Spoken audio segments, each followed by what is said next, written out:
besoin d'appuyer sur YouTube na CCTV Ralik officiel. Tout comme la page Facebook, la biso CCTV Ralik officiel, vous s'abonner massivement. Vous avez besoin de poto, les bandes d'Amboka, la province, pour besoin de programme la biso en direct. Rendez-vous des auditeurs, émission Nabino. Émission Nabiso, tout côté Nabino, les lots pour mettre ma solo, comme d'habitude, tous les Nabino pour échanger la tongue yoso. Dans cette émission, Oyo, rendez-vous des auditeurs. Équipe technique, c'est déjà au grand complet. Karim et bébé, moi, Simon Nagatia, Nibali, les lois à la tirobe, à la tiliputate. Alors, il y a Simiba Caméra, pendant que Sala Kibola, Nabiso, Kunona, Wandaku, Fisto, Tungazana, exploitation TV, Régie TV, Régie, réalisation, Géry Amboka, José Andia, Kunana Zelaya Web, Stéphane Nazela Radio, Mazouti Mazara, la logistique. Merci beaucoup de vous avez été les blancs pour la direction générale.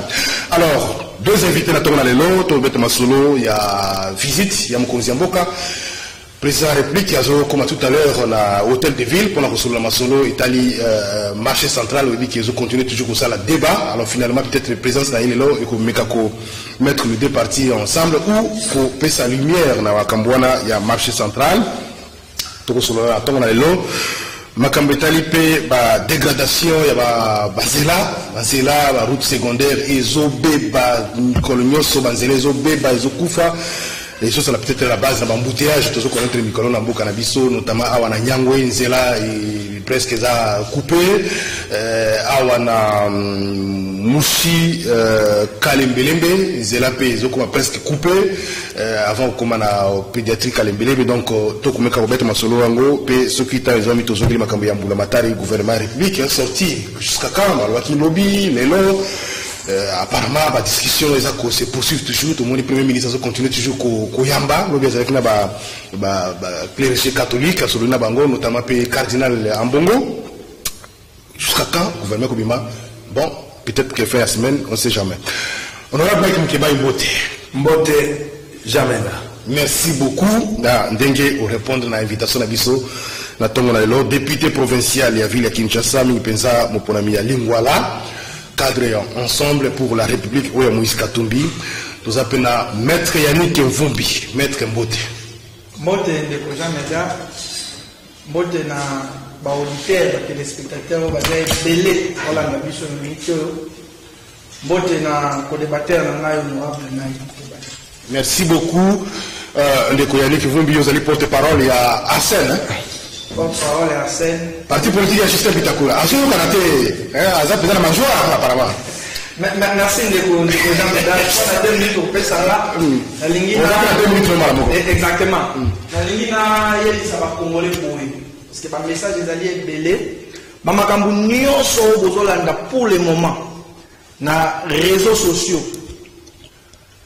Que honorable Justin Bitakura lobby boy asali boy eza lokuta.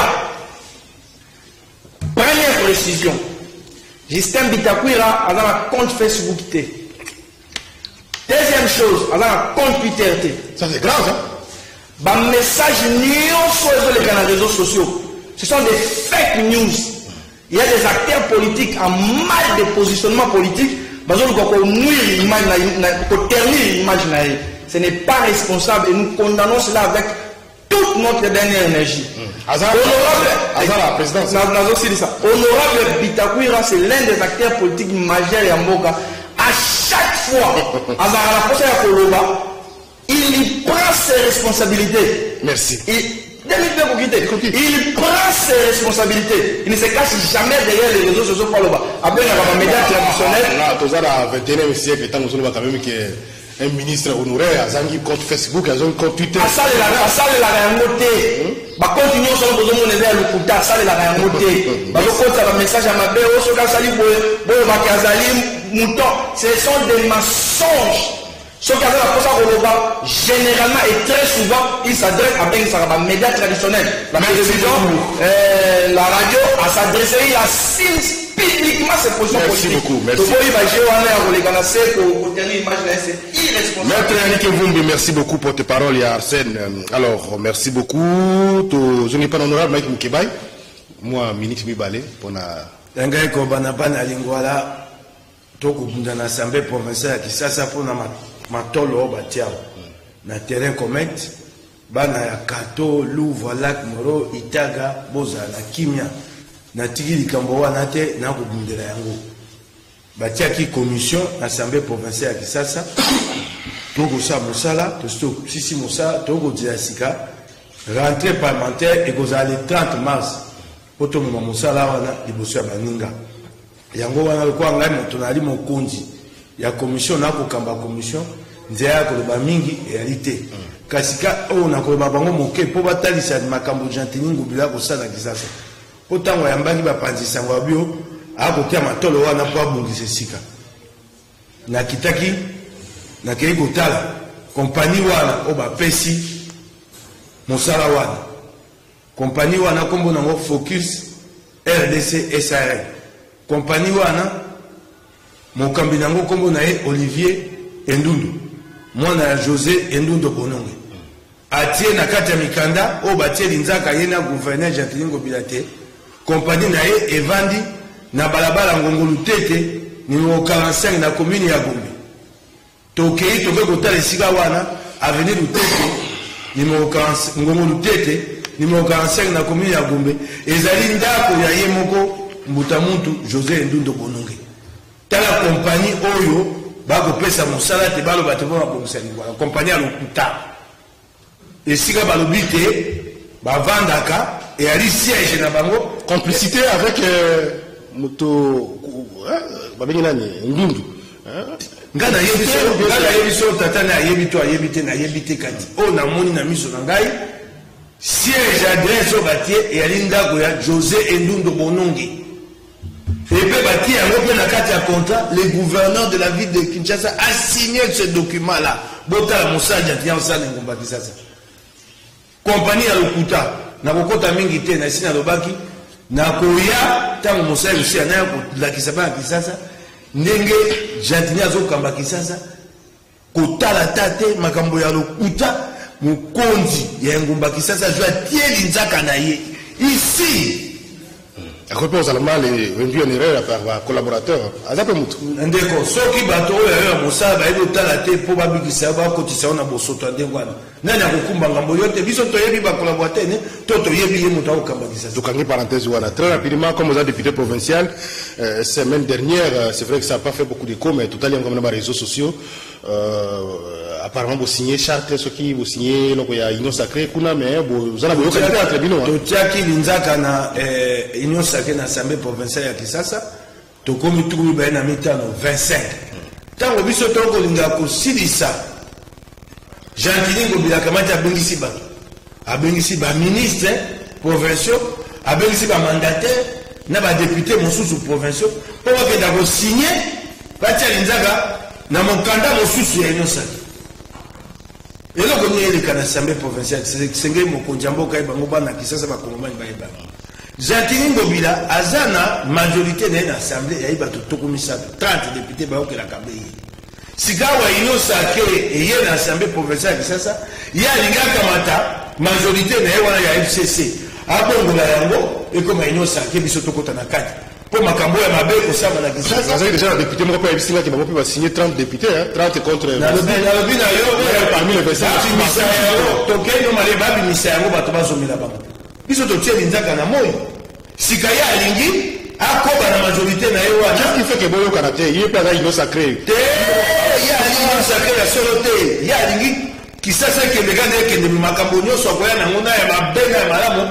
na assemblée provinciale Kisasa balekisila kama nakoba makambo ya mibale omonaki awa na sanza zomi na décembre Gentini Ngobila alekisi reddition de compte balobi na mobeko te reddition de compte po eleke esengeli eye elongo na rapport ya cour de compte Gentini Ngobila atika kotinda reddition de compte na ye na rapport ya cour de compte te bato bakuki mobeko na assemblée provinciale Kisasa balekisi reddition de compte ya Gentini Ngobila omoni oloko Gentini Ngobila lingi kasi kisika na kotuna yango na bia abimisa kaka union sacrée na ye bato bazomela yo kosala union sacrée na assemblée provinciale Kisasa oza na IDPS te po to biso toyali na IDPS bango bazozomela mibale oza na IDPS te olingo osala union sacrée na Kisasa oza na MFG te oyali na ensemble te oyo ya kosala wana yali FCC na ye alinga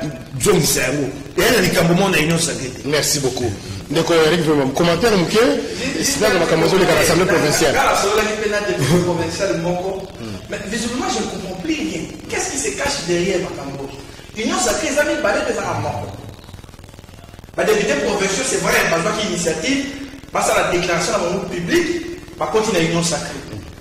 Mais il y a aussi un groupe, les gens m'ont s'acquitter, s'associer à la gouverneur. Pourquoi vous pouvez tenir la quantité? Je ne comprends pas. Qu'est-ce qui se cache? D'après mes informations, certains ont signé côté de Mike Moukebaï, qui est rejoindre va signer sur un document. C'est ça qui est grave. C'est ça qui est grave. Qu'est-ce qui se cache derrière ça? Il ne faut pas comprendre. Est-ce que vraiment nous avons mérité la bilan? Mais dans la leadership, il y a l'Union sacrée, la ville province à Kinshasa. C'est ça le vrai problème. Et Ngobila n'attend pas céder ces points. Mais moi je dis, il est le gouverneur. As un gouverneur, l'Union sacrée, ceux qui ont l'Union sacrée, ceux qui ont salibé, l'Union sacrée et vous soutenir. Mais pourquoi vous créez ma trouble? Ça je ne comprends pas. Ça je ne comprends pas. Leadership de l'Union sacrée. Est-ce que ça peut-être le temps que ma députée, groupe Mouré Mike, Mozi, Peter Kazadi et les autres, c'est retranché dans l'île ça pour informer le gouverneur, parce qu'il nous sacré dans la réunion sur l'Union sacrée, non? Il fallait même ça me dire peut-être l'initiative est pas bon. C'est flou. À mon avis, c'est une initiative parlementaire. Et l'Assemblée provinciale, est-ce qu'il y a une obligation de ça, nous trois en exécutif? Je dis non. Mais cette initiative n'a pas mot. Mais lui, il pouvait aussi pousser un appel. Les vrais problèmes dans le milieu de la leadership, il y a une sacrée dans la ville provinciale à Kinshasa. Mais est-ce qu'on a besoin de ça? Parce qu'on va dire, on va nous salaire ça là-bas. On combien l'idée, il y a une sacrée dans Kinshasa et après. Qu'est-ce qui va changer? C'est inacceptable. On a nouveau l'Assemblée provinciale, pour tout le monde, Mbongo, ils ont joué le rôle de Makassiming. Le changement de décision dans le Bisso. Le gouverneur, il y a la ville à Kinshasa. Est-ce que vous montrez que l'action de la ville, vous avez tout fait? Vous êtes au Bandaki? Déjà, vous voyez que certains parmi vous vont rejoindre le côté du gouverneur. Bakoyo Kasson, pour bâtir l'Inzaga, bâtir. Surtout que ça fait ce qui s'est dit, vous matin. Bakoyo Kasson, il va se faire comme on a été yota, comme on a été l'Inzaga, ou comme on a été ce soir. Ma papa n'a pas école à Tabango, n'a jamais eu Bendeko. Tant que Basaki n'y a sacré. Au moment où il y a sacré, Bandaki n'a gouvernement. Majorité Zakawa, majorité à l'Assemblée. Et le gouvernement est là, émanation de la majorité, dans la mandataire. Il y a Jantini Kobila Bandi, il y a sacré, dans la ministre provincial, dans la mandataire, au Monawap. Il y a Monawap. Pour majorité, Bongwani. Et il y a la majorité, on a mon lobby au Kolabissa, la ministre, dans la mandataire, il y a Bakouza. Ozo Gangai, Ndeko. Et Tumbo Togo Bunda. Na banda soko bandi te poyo ali na mbongo no kolonga bato. Okigai. Soko ya kipo na mbongo mbe Kabila kendate. Na imba kama mogozo soko pona mbongo mbele Kabila kendate akenda. Wemba pema kitoko. Mbe Kabila kenda soko pona mbongo. Akenda. Okigai. Bato bana buyambi, to na posa ya mbongo ana. Merci. Et le kotoko bumana na ngona Jantini ali Kogoma Kisasa Zoma Kisasa et le retour de Maneka Yalimoko. Ça veut dire que hier, Baponi, hier, le côté à français, suffrage universel indirect. Ba député professeur Baponi, Ngai Baponi Ngai, na Bapep. Na besoin de besoin Bapep. Il y a un boutique à terre, vous savez, vous soutenez ça. Comment on retourne dans la on collecte le bouton d'ailleurs. Merci beaucoup. Mesdames, Yannick Vumbi, est-ce que ça profite à qui ou à une guerre ou peut-être ce qui tire entre leadership et l'Union sacrée dans le mouvement province? Est-ce qu'il faut l'intervention à niveau l'écolo? Écoutez, Jean-Mesdames, s'il faut faire une lecture sérieuse dans Makambo, la plus grande crainte du gouverneur Jantini Zani, une fois majorité, dans le niveau de l'Assemblée nationale, est requalifiée. Place n'a pas mise en jeu. Gouverneur, pas du Mawana, ministre provincial, même mandataire à niveau de la province. C'est sa plus grande crainte. Mais moi je dis, ceux qui nous ont travaillé bien, est-ce qu'il y a beaucoup de gens qui ont parce qu'il est membre de l'Union sacrée, il sait que les grandes décisions, quoi qu'il en soit, les grandes décisions prises à un certain niveau. Mais Jantini Kobila a un problème dans le Congolais, parce qu'il en particulier, action mais sur les acquis au lobby qui a ça, c'est que, passez-moi le terme, la tête ne fonctionne plus bien. Vous savez, c'est là qu'il y a un point de vue. Mais maintenant, il faut arrêter. On est l'initiative où on a député provincial, on soutenir. On doit cesser avec ça. Le problème c'est que le problème c'est député va voter parce que tant que au signer les Zaka dans un document et après pour des raisons Y auxquelles ici sont des douaniers au tiers sur les Zaka. C'est ça la personnalité, c'est ça que j'ai dit. Moi j'ai chanté dans le Congo de parler ma monsieur soit un député provincial on a porté mais c'est grave. C'est grave. Je vais pas payer pour la mission de pour la ligne mais c'est très grave. Mais c'est très grave. Tous les sacrés dans mon niveau provincial les chefs de l'union sacrée à Moko. Pour la ligne de pour créer la structure parallèle. C'est une initiative parlementaire, pas si à l'Assemblée provinciale. 30 secondes. Et l'eau que ça m'a solo, mon boko, il y a des camomans, les camomans dans l'Assemblée provinciale qui s'est. Dans l'Assemblée provinciale qui s'est, pétition est gagnée. Pour Golden Boy. Donc, si vous avez un Gobila, pour vous savez qu'on a l'Assemblée provinciale, il y a des côté. Il y a un monate, ce que l'on a salami. Il y a un pessin d'initiative, et il y a l'Assemblée provinciale, et tout le monde est lié à contrôler à côté. Voilà la vérité. Merci beaucoup. Toyoki et Tumba, et ça pour le départ, il y a Godé Poyi P, à préparer avec mobile. Tendance, je comprends peut-être fragilité parce qu'il y a associé la quantité. L'Assemblée nationale, tout le monde qui est le président et tout le monde va ensemble, il y avait un homme. Mais Bino, déjà, quand l'Assemblée était le président de Bino, ils ont créé déjà moi. Il y a une sacrée l'Assemblée provinciale. Merci beaucoup. Makamboza na Mboka Ebele, Makambo y a 15 millions de masques. On va te bander bazo kapasi bande ko na chaque jour bazo là 15 millions de masques. Gouvernement a eu engagement pour ça la fabriquer 15 millions de masques na couper ça bino mbongo aussitôt au terminé. Ba si ici musala la date pesa maki ba va livrer masque. Mbongo bimina noté ba sundeli on a masque wana. Ce qui est grave c'est que ba fabriquer ba tikali sous ba futa ba dépôt chaque mois, fin du mois, le gouvernement a de côté. Bafunda Ewap, président de la République, rendez-vous des auditeurs. On souffrir 15 millions de masques. Donc, jusque-là, le gouvernement a coupé sa contribution, mon côté de la population, pour le Covid. Pour suspendre les activités suspendues, pour réduire tout ça, on couvre-feu, beaucoup d'autres choses. Mais pour promettre, pour ça ne fût que masques, 15 millions de masques symboliques, 1 mètre Yannick Vous. Et tu vas faire matin, tu vas fabriquer les autres traîner dans le dépôt. Masque. Le premier ministre sortait en passant la première soirée. Vous savez, les ridicules n'étaient pas. Dans la Sénat, mais dans les lois, nous battons de nos côtés. Quand vous gérez les gens, il y a des devoirs et redevabilité. C'est ce monsieur qui a sa promesse devant la représentation nationale. Et ça va me le côté. Qui est ce qu'on a dénoncé, on a zolanda, bakri non ça. Bako bayaki na bonne fois na bango, basali, bimisi bango na bango. Mais au souvenir bango. On boka ndenge. Yo papa zo gérer bako kosi pana. Après ça qui va donner belé, il y a moi misolo comme la Covid, les millions, bah d'autres autre fois avec le ministre de la santé. Mais le nom, bon, il y a même toute une organisation dans la qui est créée. Ils sont où? C'est pour canaliser la recette. Ils sont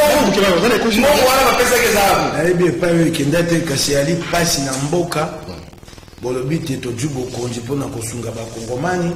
Mingi kosaisa ba PM sikoyo ba kongomani ba sai musala te bofuta bango bakenda liboso poso bakeli liboso kitamboke komata mboka kenda liboso na ba bina kutai facer la consommation tango bato ba ko sa ba ko teka ndeko ba yola mbongo wana ndesaka te mboka kenda liboso. Merci. Et ali mawa mokonja mboka yo kalikambwana na zongeli pe likambo ya bilenge ba lungaka ndembo ya maboko ba basketeur. Promesse monsieur ba jeep hein.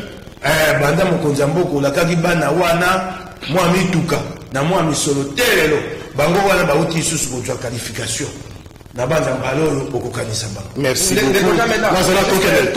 Bonjour monsieur Jean Médard, pardonnez-moi de vous envoyer ce message par votre numéro privé. Jimel demande au chef de l'État. Maintenant, c'est la rentrée scolaire pour la reprise d'activité. Quand est-ce qu'on va payer les nouvelles unités? Michael, depuis Limité. quand est-ce que la nouvelle unité va vous foutre ma camisole est dans beaucoup de dossiers. Nous tous les bateaux, on peut répondre à non, moi je ne maîtrise pas ces dossiers. Mais il y a des promesses, c'est là qui n'a ce sens-là. Alors, le ministre Willy Bakong, Aloaki Bazo Kunda, au Bassalon, mais c'est que, et là on a regretté, Bakonziambo, Bazo respecter ma promesse dans ma montée. Oui, puis, la télévision a Covid, on va réduire les trains de vie des institutions. Jamais là. Qui est là au Bassalon? Mais biso bayumboka, population à niveau C, t'as la contrainte aux acquis. À un moment, la population mise à la tête, couvre-feu, partout. Les restrictions étaient passées à beaucoup. Tout ça, l'émission, la condition est assez difficile. Courant dans beaucoup, les actes toujours pas si, comme on utilisait ma panneau, donc c'est pas facile pour la climatisation. Toujours travailler la condition assez difficile dans le Congo, Kinshasa. Courant, maille, c'est notre problème. Donc, on a coutu, et comme Nango, et à Koloba coututé, mais c'est difficile. Courant. Hein? Faut toujours pour ministre à Sika. Ministre à Sika, on a directeur général à Sika, qui n'a pas commune, pas quartier. Pour tirer un Sika, même quand on travaille, quand on a courant, on a pas éviter de problème, c'est pour à quel niveau. Mais, pour pas dans le colo, pour changer, on va utiliser le service. Parce que, et comme on a un service, il y a routine, il y a entre bango, et puis il y a aussi la nuit, il y a la promesse. Je vous ai promesse tout à l'heure. Mokonzamboka Azali attendu tout à l'heure dans l'hôtel de ville pour le marché central. Mike Mkiba, le député provincial, vous allez me connaître bateau aux Hollandais la Macamboua marché de l'Europe, c'est une marche avec Baninga, c'est une bonne nouvelle finalement que le président de la République quitte sur le terrain, que les deux partis pour décider.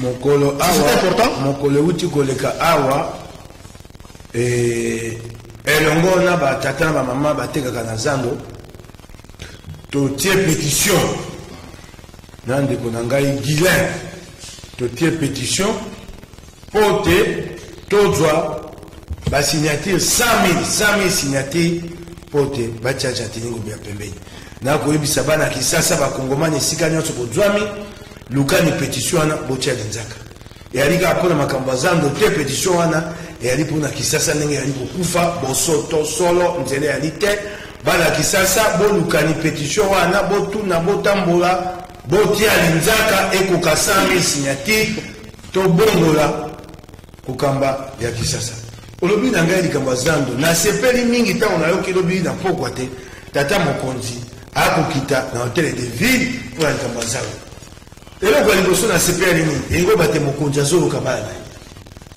kolelo toleli bitumbo tobundi na bandeko ya zando ayoki mpo na mayele argentini lobila lobaki ye azokende pa ya mokonzi ya mboka akedolesa ye makeke oyo ya zando mpo akedolo makambo na ndenge ya komona yango ate yali ya solo te kasi mokonzi ya mboka se malamu ye atiki jardini ye atepa na ye mpo ya kotia ye mobulu akiti na l'hôtel de ville asolola na bato baswa na ye jardini ngobila na basyndicaliste po bayebisa ye solo oyo ezali akata likambo wana nabeteli ye maboko nakomaki yango lobi na nzela ya tweet te eyali esengo kozala mokonzi oyo ozosatandre na nini na desante wana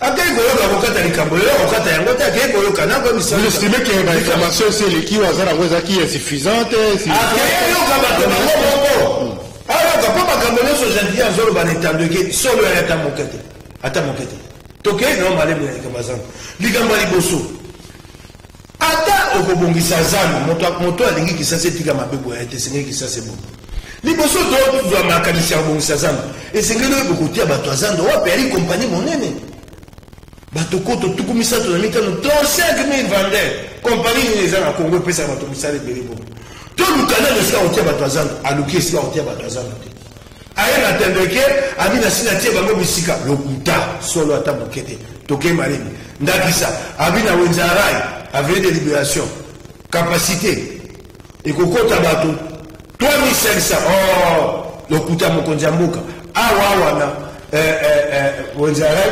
nakei kotuna bato bakosala wana bakokamba wenze. Est-ce que c'est pas aussi une occasion pour la mokonzi ya mboka peut-être à mon que trop c'est trop mais nous devons malgré il y a malgré que l'on Moussala, peut-être que place de Moussala est grave, pour 35 000 personnes, c'est pas une chose facile, mais à quelqu'un comme ça, au-delà de ça, il faut tout tourner un peu pour cannabis. Il y a un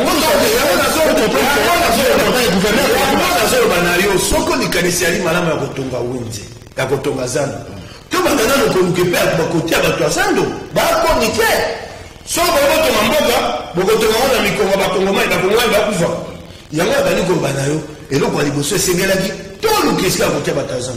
J'ai dit, ate ba mwisikate, ba mama na batata ba côté là. Ba mosu ba ngala ba komi na nyango, o ba teka za tombola, ba ko tia ba mesa na nzela, lobi bulu seye kuki ba mesa tumbi ya mwisika wa. Likambo ni boso ya bwana. Likambo ya batazan. C'est aussi simple que ça. Personne ne s'oppose à la modernisation du marché central. Kasi batazan do. Et moi, mon tour dans Jatingo Bila, au PC, il y a tata Mokonzi. Tata Mokonzi dans la Likambo à la moto, te batata, ma maman en train de bakonoko. Likambo ni balé. On a dit que vous vous sazan. Au Kangiza, de tel le but, misère au San Matin, ah, yoko bata, vous sazan. Tel le bandité. Wananga Mbote. Au Lekin est un déquet batunio, au niveau Sali Nazan, avec dans le monoko. Sauf que nous, on est bébé, on vous a dit, tata, non, au Sali. Oh, un nouveau projet. Centre commercial de 65 000 places. Coûte 30 millions ou plus de 30 millions de dollars. Tobé qui m'a bon, et là, on quitte encore. Qui ça, c'est le bon. Et bon, on va 30 millions de dollars au tour. Compagnie, c'est aussi compagnie, mais encore, comme on a mon sogement. Tout n'a rien, j'ai dit, bien. Appel d'offres, ça qui a mon wapi. Makambo, tu vois qu'il attend Wakabila, Yango, Ngoy, la question. Appel d'offres. Et ça, m'a dit wapi. Il y a une compagnie, il y a une carte à Libéga. Le problème, c'est que sur le plan constitutionnel, il y a des députés provinciaux, il y a Konzi, il y a gouverneur, il y a Ville à Kinshasa. C'est-à-dire que ceux qui ont ça, ils ont il faut un cabinet. Ceux qui ont le droit de sanctionner. Mais comme il croit que beaucoup comme ça, maintenant, il faut que le président de la République intervenir. Assemblée provinciale à Kinshasa, tel et l'autre, ils ont beaucoup à Jatingo Bila. Na lingomba na ye o babengaka dynamique ngobila yokaba basali lingomba kombo ngobila na kati ya assemblée provinciale dynamique ngobila yango moni etumba oto ali nango pona kotelemisa union sacrée awa union sacrée kotelema makambo aboyi koleka shute. Merci maître Yannick Mvumbi. Est-ce que pour trouver solution dans le marché central, il y a ville à Kinshasa, nous avons une carte de juridiction à la province de Kinshasa et pas député Bazali, il faut président de la République qui est sur le terrain. Ne faut jamais d'abord. Et là, le bosso d'abord, on fait ça, on a beaucoup merci. On a yoki cria ba congolais ba kino biso na ba itando iki awa to lobaki pona ba congolais ba kino bazawa. Est-ce que merci on peut ça après décision rejointe parce que si quoi peut-être d'abord le fait qu'il y a yoki avant qu'il t'a l'intérêt, c'est une bonne chose. Oui. Mais deuxième chose là on loba. Vous constatez que toujours faire travailler le président de la République beaucoup plus. Oui, mais Obama, après 8 ans à pouvoir, il a vieilli, il faut aller, c'est le mina combat qui n'a moi. On risque de voir ça avec le président Tshisekedi. Ce n'est pas possible. Comment dire que le président à niveau, il y a ville, il y a Kinshasa. Le président va vieillir, je vois. Le contraire, mais la manière président de Salomon,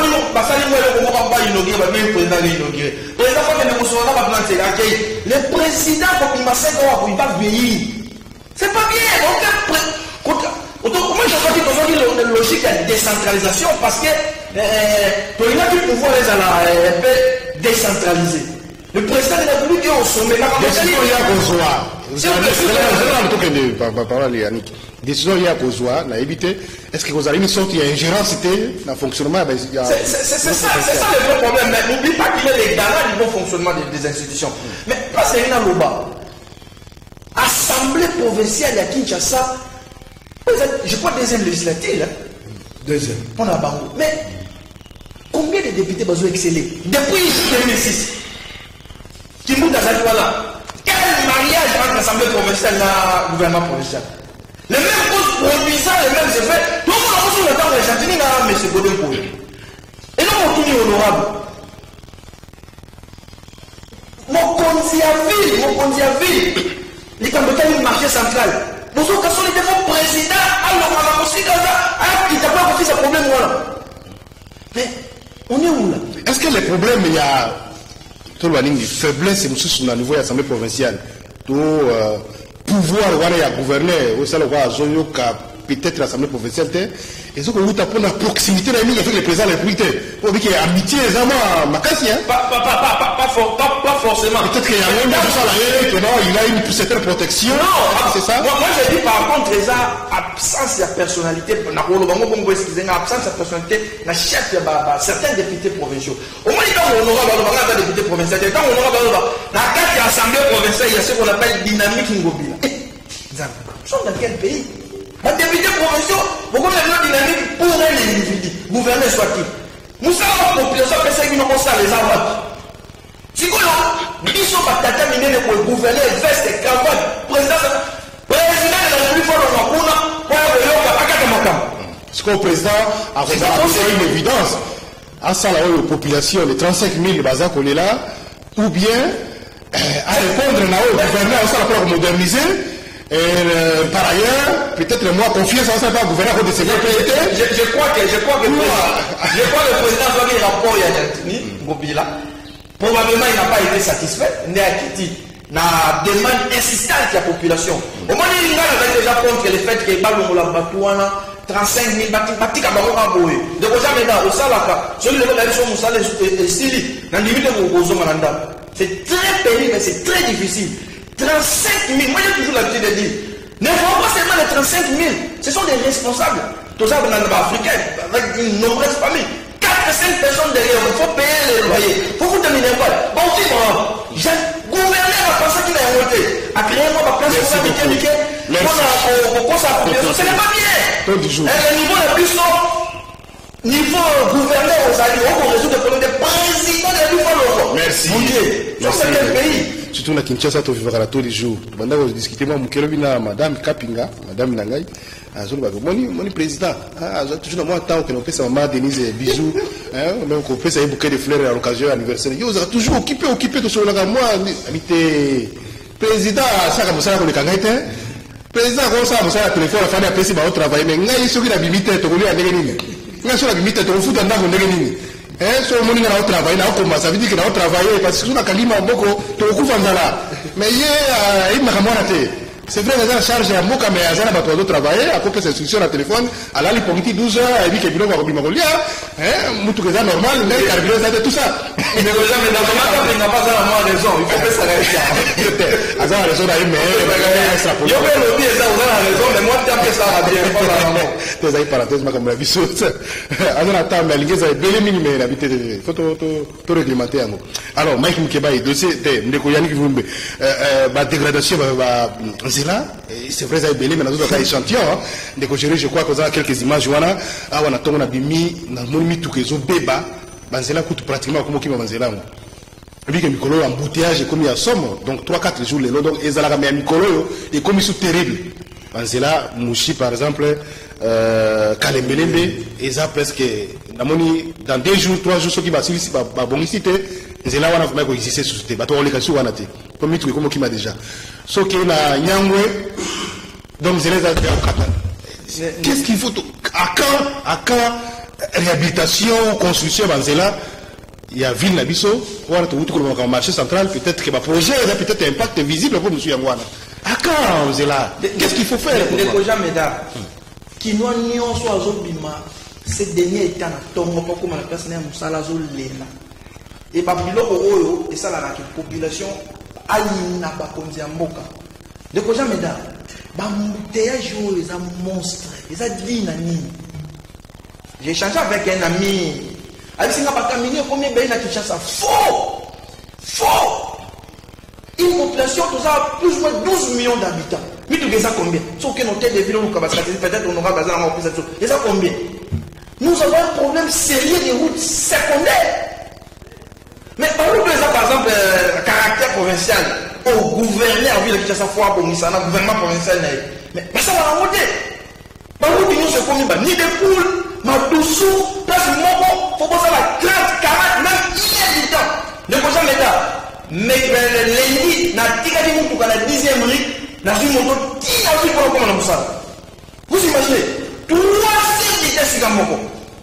Mais, visitez possiblement la question qui va s'intéresser parce que les passe et sont intéressés non pas Konzamboka surtout pas Konzambi province à Kinshasa bamukaka babengana bambazana bamukaka bakota kanzela même quand on tombe kanzela la route secondaire c'est vrai le gouvernement central pas à la part naïe mais le gouvernement provincial a sali déjà nini sincèrement moi ngai na honte ya kolekana de ba merci ya gouverneur ya Kinshasa sio même quand on va contre moi merci le gouverneur ça c'est une honte je ne le ferai jamais merci on est sur fatigué hein on est sur président de la République non c'est ce que j'ai dit le gouvernement c'est le président de la République donc quoi Kabila d'ailleurs ça le sur Kabila il est le président de la République bon il faut tout ça à part des choses moi déjà à l'époque vous savez mon discours à l'époque peut-être que bateau soutenir le président de la République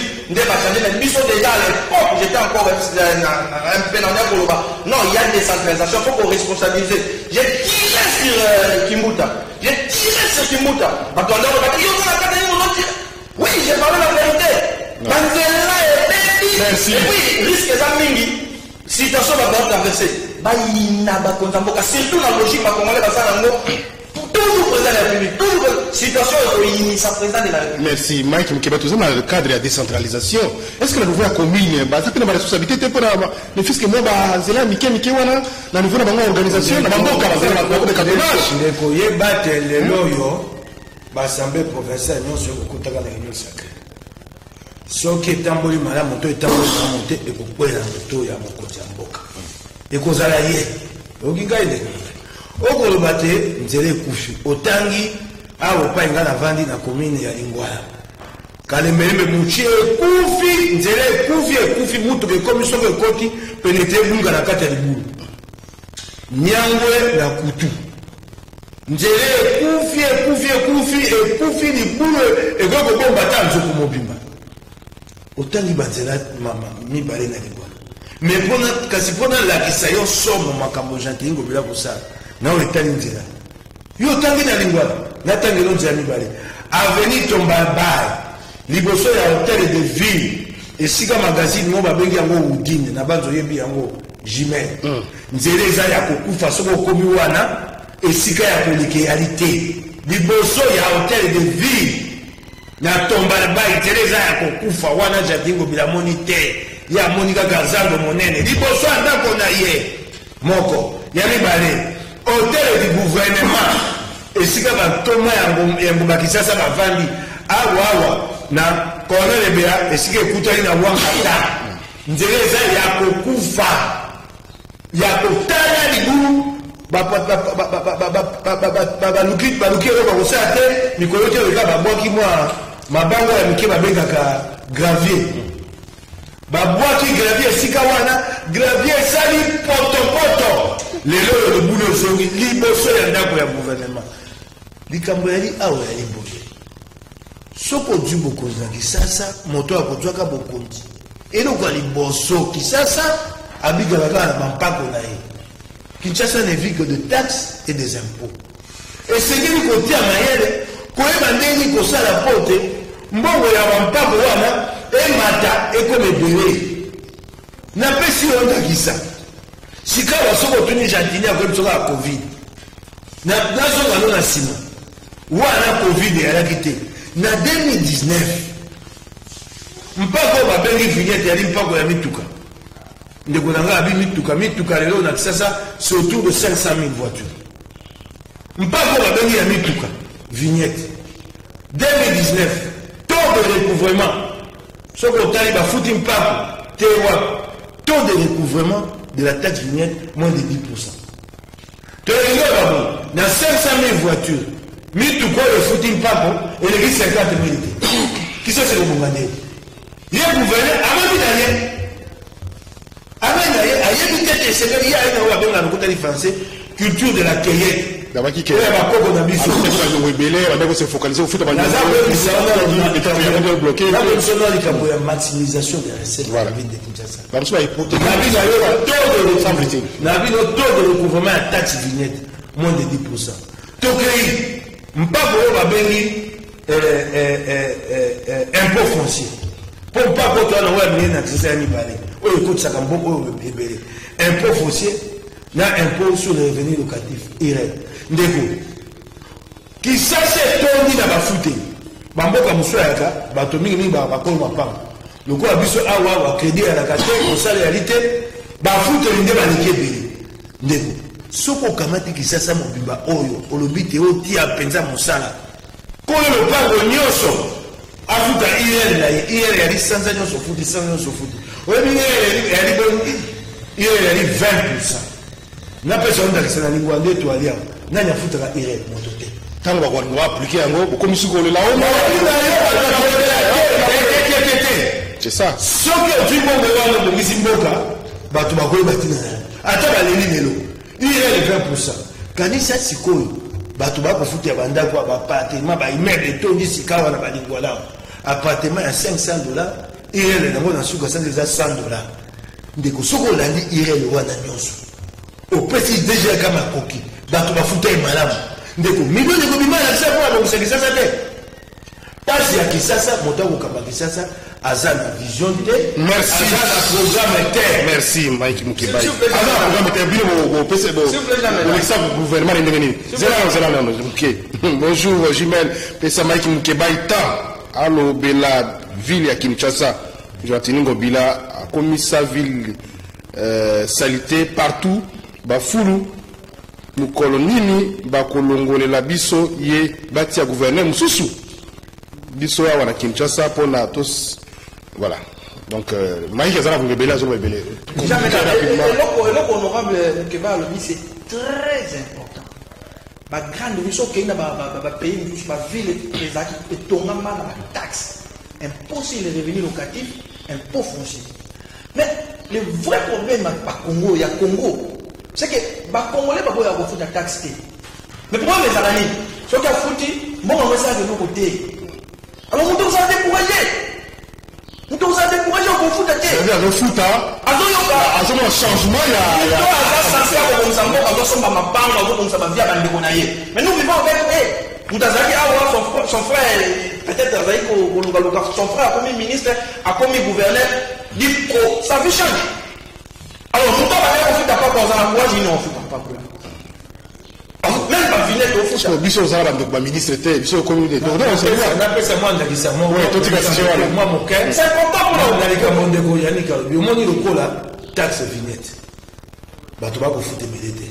Nabo va vous foutre, t'as va foutre taxe vignette. L'homme en tout cas, n'a eu à autant de quoi dans les boulots et boucan.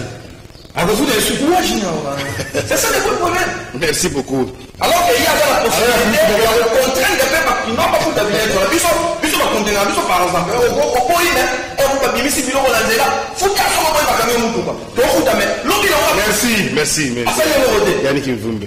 Vous avez tout le monde, vous avez député à PPRD. Tant que vous avez le pouvoir, vous gérer. Yo, ça va toujours qu'on a la vie à Kaoui, pose. Après, ça va brancher. Mais, pendant que vous avez au plus à Gambo côté. Banana au plus à Gaïs, sauf. So many guys, so many blocs, mais on va tirer Gaïs. Tu coûtes un même color, mais finalement, quand tu seras une sacrée, bon. On politique va se changer à tout moment. C'est ça les votes. Voilà, on peut savoir, bien, c'est nous, le mec qui va te pouvoir, tu as le pouvoir, non, tout de suite là, il faut changer la vie. Ça fait change. Il faut que au travail pour l'intérêt, il y a des individus pour se retrouver aux Zambongo, tout ça, mais pas pour l'intérêt à Boka. Tout ça, mais il y a qu'à on dit aux Zambongo. Au moment où locataire, le ministre, ça veut changer. Comment il est pour la banque? Ils ont ma tournaka. Je suis premier ministre. Jamais d'un premier ministre, Yannick premier ministre. Donc ça tourne comme ça. Ils ont ma camoyaka. Mais il faut travailler. Il faut maintenant travailler. Il faut le respect la question de la nommée. Non. Tu vois, tu peux participer dans cette émission. Puis c'est le cas, il mouquet pour nous placer mot dans l'Italie gouvernement. Tous ces là, qu'il y a des consultations, ils ont continué. C'est pourquoi, c'est pour avoir plusieurs consultations. Ça risque aussi parfois de embrouiller la situation. Nous comme si la répartition peut poser problème, mais tu ne sais pas comment plaider les gens qui ont nombre à ministère.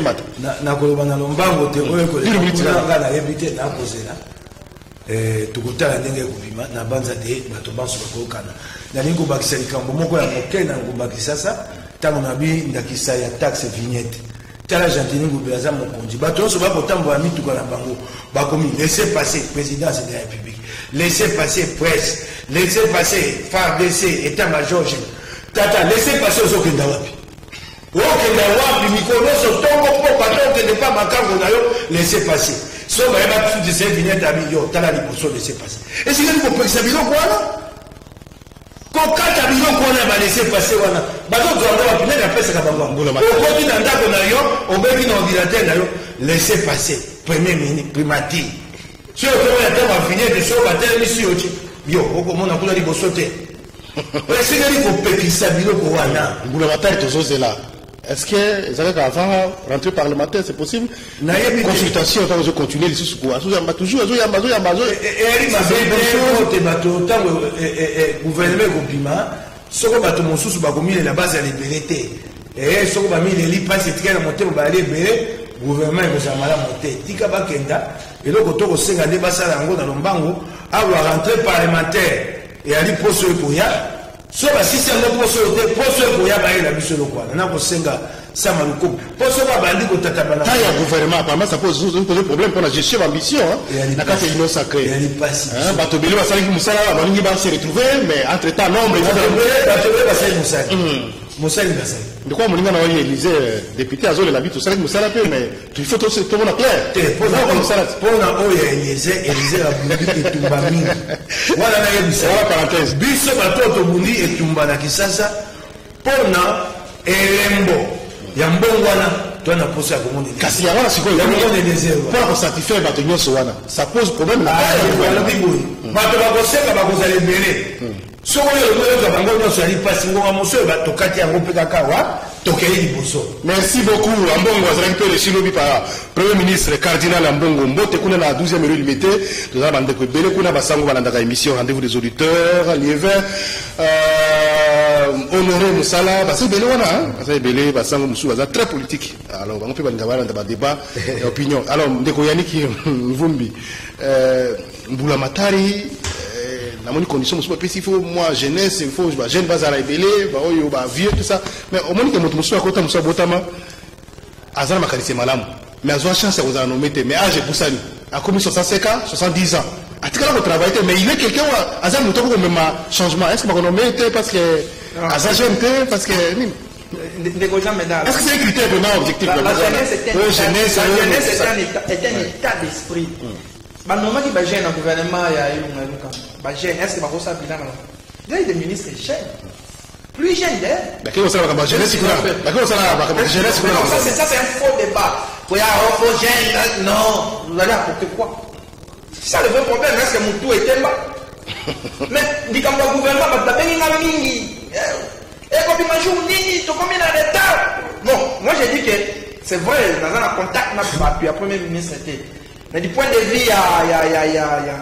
il y a gestion, pour former le gouvernement, ça n'a jamais été une chose facile.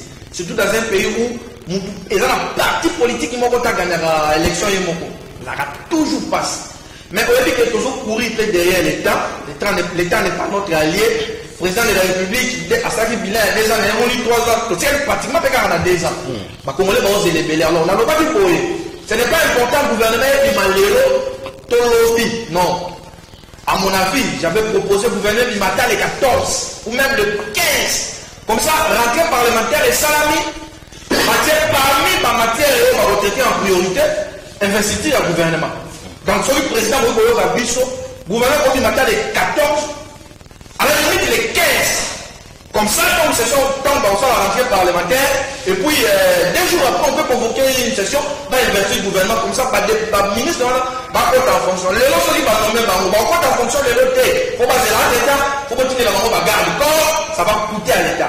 Il faut poser la moyenne les 14, les 15, comme ça, directement après 2 jours, va investir le bango, va continuer à nous faire un bango, et puis, Mbokaya avancer. Merci, maître. Yannick Mvumbi bakota musala tozo la oui qui va tenter ça belé hein dans le gouvernement ça koya surtout qui va tomber baki mingi. Alors maintenant que le président Aza na ba levier à pouvoir ils sont en possession là Assemblée nationale, Sénat, gouvernement donc ba tout nous sont là que et banda déjà musala pour tout le monde changement na boka na biso. Tout le monde a soutenu. Excusez, vous avez soutenu. Le président de la Souma, utilité, il y a une ouvrage dans la problématique de l'extraversion et de la culture. Il faut changer le mode de la gouvernance. On doit changer le mode. On aura connu des problèmes. Président. Alors que lui, il donne que des orientations. C'est le gouvernement qui conduit la politique de la nation. Il définit la politique de la nation. Mais le président de la ville aura renommé par il faut tenir compte, il y a compétence, il y a expérience aussi, c'est important. Parce que tant que ministre il y a gêne. Il peut venir ici, débat contradictoire, qui n'a rien fait, et puis la population va continuer parce que gêne, on ne fait rien. C'est pas ça. Monsieur le président Boulevard, c'était un ami de l'autre. C'est un ami de l'autre fois, tu vas l'autre solo, allez, tu vas émission, oui, mais. On va décapoter mon tout cas, ministre, ça pas mon ingate. Excellent.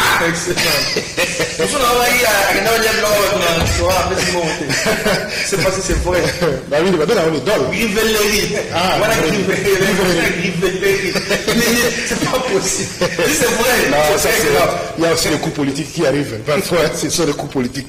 Alors, je crois qu'il y a pour limiter peut-être la frustration, pour apaiser votre notion. Ceux qui vont visiter le gouvernement, il faut visiter l'entreprise, le directeur. Donc, qui est diplomatie seulement rapidement, au bout de 2 semaines comme ça peut résoudre beaucoup de problèmes. Exactement. Frustration, ça va gérer. On va pas se donner seulement au gouvernement.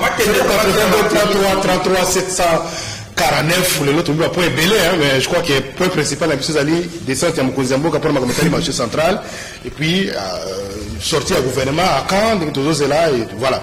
Le point essentiel, allô, bonjour. Bonjour, Papa Jameda, bien sûr. Oui. Depuis mon amour, Mme Kiba, il a déclaré qu'il y a des moté, également que tu oui. J'ai souvent aimé chanson Yamaïm Kiba. Qui élément, Boma Libala et Otobigana Kabila. C'était une chanson très forte. Et puis, les réalités. Au moment où mboka bemba moïse katumba telemi yango ezomona tikala mingi te systeme tozokima mau parce que bareforme okoya na kati ya makambo oyo c'est ça le début ya mboka ya biso ya développement bato osenga gouvernement kidima mbangu pour que te mettre la système ya la Kabylie qui a détruit, qui a investi les autres dans notre pays, dans les institutions. Par rapport à ça de Mboka, conseil naé azo isaba na zana na wenzewana j'attends à ce que d'abord mais ça là parce que tant où il nous permet de commencer à voir merci merci 082 33 749 on est 124 appels manqués dans standard allô bonjour la personne honorable na plateau que les journalistes de Mboto ngai nauti na zanga namoni bandeko batomboli bapapie likolo toboli ngobila nazali kutoa baye nayebi te bandeko ebele nayebi peso banda kokomprendre eloko te babanda koencourage kaka bakanga zando mais quelque part lelo ezala fenêtre obenga azalaki au départ koapoye décision ya ngobila na soka nde abengaka pedi moko awa habite non esengeli bazongisa bato bateka na zamba en tout cas merci pour la point wana ndenge akomponaki alors la sortie ya gouvernement toyosenga baselele makambo babimite biso gouvernement papekoya souffrir merci beaucoup merci 082 33 749 mopesa makanisi na bino na cela émission rendez-vous des auditeurs allô bonjour allô Jameda bonjour oui obengi biso wapi kombo nani comment on a plus tard, la dernière machine à 43. Oui. Pour le gouvernement, aussi, la chef de l'État a de la maille dans l'entourage néois. Le gouvernement, on va tellement de chance qui sont congolais pour payer. Parce que je me vois le banc qui calcule un bloc. Est-ce que le gouvernement, il est au Pimao, dans le lobby, il a dit, il a de la maille, c'est 2023. Il retourne à Baat, il retourne en 2023, il a maillé la gouvernement, il a cherché la soupe qui sont congolais pour payer. Pourquoi il est la cause sur le Lobani? Pourquoi il a dit qu'il va bloquer? Ah, bah, on va s'arrêter. Je vais la population pendant qu'il va bloquer. Merci, bonne journée. Merci beaucoup.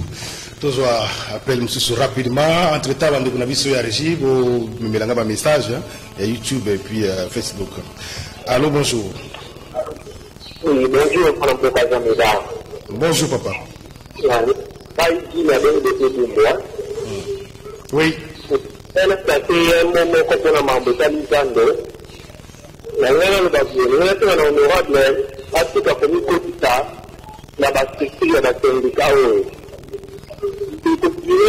Le syndicat national de vendeurs du Congo.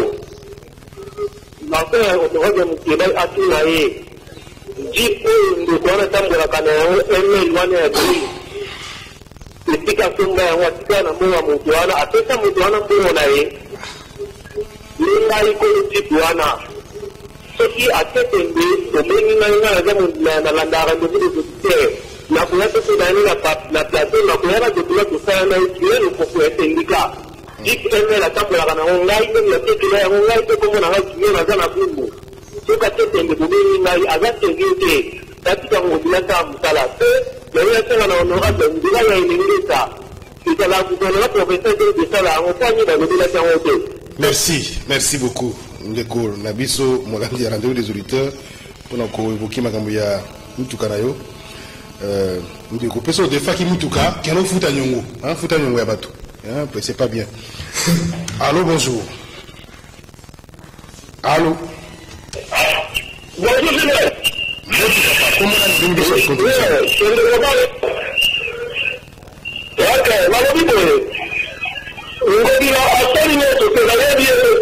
il y a des partis dans soit Kazaraki, n'a rien dit,